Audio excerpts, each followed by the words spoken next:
It's been over 100 years since the first non-stop transatlantic flight, a turning point in aviation, but one that also laid the foundation for today's increasingly global economy, and that has often placed profit before planet.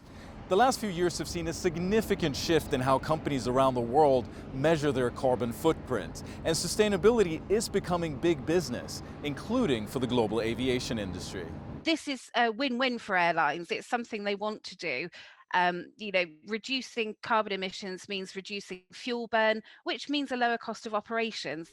According to the Air Transport Action Group, global aviation is responsible for about 2% of carbon emissions and 12% of transport emissions overall, making it a major contributor to global warming, something the UAE's national carrier, Etihad Airways, is looking to change by completely neutralizing CO2 emissions on its new Greenliner aircraft for a full year.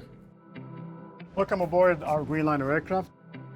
When compared to other fleets at Etihad Airways, it is more fuel efficient by at least 15%.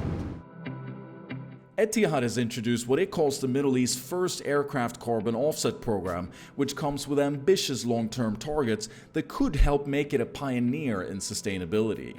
By 2035, we'll reduce our CO2 footprint by 50%, and by 2050, we'd like to be net CO2 neutral. Who pays for the program? Is it the passenger, or is it the airline, or even a combination of the two?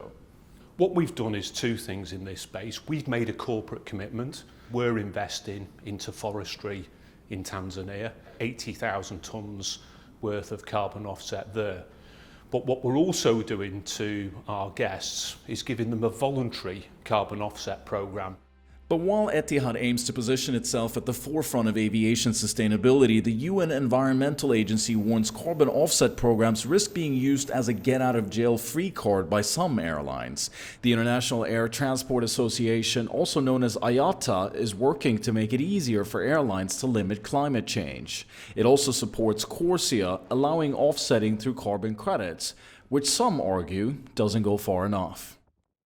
Trading carbon credits isn't what we want for the long term. What we want is a lower carbon footprint in the industry.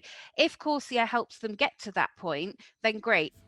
But for Etihad, sustainability goes well beyond carbon offsetting. It's about maximizing its state-of-the-art fleet of 787 Dreamliners, which are among the most efficient aircrafts of their kind. So we're starting from a good place, but of course, almost like a Formula One team, this is like trying to tweak every little bit of performance out of them so they get better at getting better.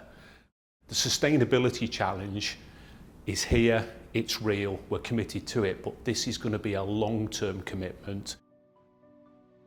A pledge that, if made on a larger scale, could help future-proof the industry as a whole and position it for a strong comeback in a post-pandemic world. Jim Stenman, CGTN, Abu Dhabi.